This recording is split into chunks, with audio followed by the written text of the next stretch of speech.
दोस्तों ये कहानी है फ्री फायर के इतिहास की। शुरुआत में बारमूडा मैप के सारे लोग शांति से रहा करते थे। फिर आए कुछ लोग जिन्होंने बारमूडा मैप का बंटवारा किया, सभी हिस्सों को अलग अलग जगह में बांट दिया और वहाँ पर राज करने लगे। ये है सकुरा बारमूडा की राजधानी, पीक का क्रूर महाराज और इकलौता 5 द्वीप का मालिक। और ये है क्लॉक टावर के महाराज हिप हॉप। सकुरा के बहुत बड़े दुश्मन जिनका एक ही मकसद है, पीक पे कब्जा करना और सकुरा को मारना। बारमूडा मैप में और भी राजा है, जैसे फैक्ट्री पे सीजन 3 और रिम नाम विलेज पे सीजन 4 जो चर्चे में रहते हैं। और कुछ राजा हैं जिनकी उतनी चलती नहीं है। पर एक ऐसा भी राज्य है ऑब्जर्वेटरी, जहां महिला राज करती है। और फिर आते हैं महाराज विक्टर, जो है पबजी से, पर फ्री फायर वर्ल्ड में उनका दबदबा है। दोस्तों पर एक ऐसी जगह भी है, ग्रेवयार्ड। वहाँ जाना तो दूर की बात है, लोग उसका नाम लेने से भी डरते हैं, क्योंकि वहाँ राज करता है ज़ॉम्बी सामुराई, जिसके पास मुर्दों की सेना है। बाद में आते हैं ये जंगली कबीले वाले क्रिमिनल्स, जिससे कोई भी महाराज दुश्मनी नहीं करना चाहता। यहाँ पर बहुत लोग आए और चले गए, पर ये कहानी है उस आदम की जो अभी तक तो एक आम आदमी है, पर आगे जाके वो बनेगा पूरे बारमूडा का इकलौता महाराज।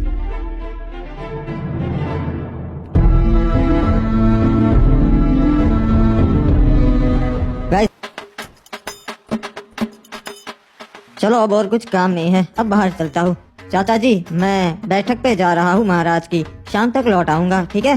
ठीक है बेटा, वहाँ पे अपना ध्यान रखना और महाराज की सभा में ज्यादा प्रश्न मत करना, ठीक है? हाँ समझ गया, कुछ नहीं बोलूंगा, बस पीछे खड़ा रहूंगा। मुझे पता है अब फालतू में ही मेरी टेंशन लेते हो। यहाँ के लोग ठीक नहीं है। अरे क्या रे आदम, कब से तेरी राह देख रहा था मैं, अब तक कहाँ था? आधे घंटे से यहाँ खड़ा है। अरे माफ कर दे मेरे भाई एंड्रयू, थोड़ा सा काम था यार, इसीलिए लेट हो गया। चल बताओ और क्या बताने वाला था तू मुझे? अरे कुछ नहीं रे, ये लोग तरह तरह की बातें कर रहे, खजाना यहाँ पर है वहाँ पर है। मैंने सोचा मैं तेरे से बात कर लेता हूँ, तेरे को पता रहेगा। अरे हाँ एंड्रयू, वो मुझे पता है, पर उसके लिए हमें वहाँ जाकर देखना पड़ेगा। अरे लोग तो कह रहे वो अफवाह है रे, ऐसा कुछ नहीं है, अपन को पागल बोलेंगे, वो तो वहाँ जाके ही पता चलेगा। चल मेरे साथ। वैसे तू यहाँ बाहर की ओर काहे को ले आया रे? यहाँ पे क्या होगा? यहाँ पर तो अपन के बस्ती की हद आ जाती है और आगे पूरा समुद्र है, यहाँ पे क्या ही होगा? हो सकता है एंड्रयू, जो भी है यही हो सकता है। एक बात बता आदम, तेरे को कैसा मालूम कि खजाना है यही परिचय? हाँ, मछुआरों को तो कभी नहीं मिला। मुझे लगता है खजाना लहरों से किनारे तक आ गया है एंड्रयू। मैं कल रात को काम से घर आ रहा था, तभी मैंने देखा कि यहाँ पानी में कुछ चीज चमक रही है और बहुत ज्यादा चमक रही थी। अरे ऐसा थोड़ी ना एक खजाना था तभी चमकेगा, कुछ और भी हो सकता है रे। वो जानने का सिर्फ एक ही तरीका है। अबे कूद गया, अबे अपन को तैरना नहीं आता बे, मैं कैसे आऊँ? मेरा शक सही निकला, ये वही प्राचीन खजाना है। देखा एंड्रयू, मैंने कहा था ना, मुझे रात को कुछ दिखा था, ये वही है प्राचीन खजाना जिसकी लोग बातें करते हैं। क्या बात है रे, अपन ने ढूंढ निकाला। महाराज, वो प्राचीन खजाना हमारे शहर के लोगों ने ढूंढ निकाला है। क्या बात है? आखिर कौन है वो जिन्होंने ये खजाना ढूंढ निकाला?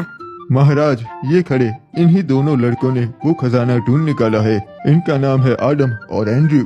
जी महाराज, अपन ने और अपन के दोस्त ने बहादुरी से समुद्र में से वो खजाना ढूंढ निकाला, बहुत मेहनत लगी। शाबाश लड़कों, तुमने तो बहुत बहादुरी भरा काम किया है, तुम्हें तुम्हारा हिस्सा मिल जाएगा। नहीं महाराज, हमें वो हिस्सा नहीं चाहिए, हमारा हिस्सा आप शहर के वासियों को बांट दीजिएगा। अबे येड़े आदम, ये क्या बांटने की बात कर रहा बे? क्या बात है आदम, हमें बहुत अच्छा लगा, तुम्हारा हिस्सा मैं नगर वालों को दे दूंगा। तो गाँव वालों, किसी को कोई प्रश्न है या फिर हम सभा बर्खास्त करें? महाराज को जरूरी काम से जाना है। महाराज एक और बात थी जो आपको बतानी थी। गांव वाले आपको अपनी 60% कमाई दे देते हैं, तो मैं ये आपसे विनती करता हूँ कि अगर वो आप कम कर सके तो इससे हमारे राज्य का भी फायदा होगा और राज्य के लोगों का भी फायदा होगा, दोनों तरक्की कर सकेंगे। मुझे तुम्हारी ये बातें बहुत अच्छी लगी आदम, मैं इस पे जरूर विचार विमर्श करूंगा। आपका भी धन्यवाद महाराज कि आप मैंने जो कहा उसके बारे में सोचेंगे। चलिए नगर के वासियों, आज की सभा यही बर्खास्त होती है। आदम लगता है तू येड़ा हो गया है रे। एंड्रयू, हमें अपने लोगों के लिए भी सोचना चाहिए। मैंने तो महाराज को बस सच्चाई कही। तेरे को कितनी बार बोला है रे, यहाँ चुप रहा कर। तू और चाचा बिल्कुल एक जैसे है, जब देखो तब चुप रहा कर, चुप रहा कर। चल अब बोल आगे कहाँ जाएंगे अब? अरे आज तो फिस्ट फाइट होने वाली है फैक्ट्री पे, तू कभी आया नहीं ना, चल चलते, बहुत मजा आएगा।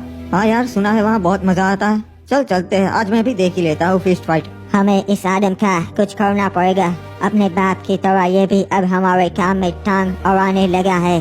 समझ गया महाराज।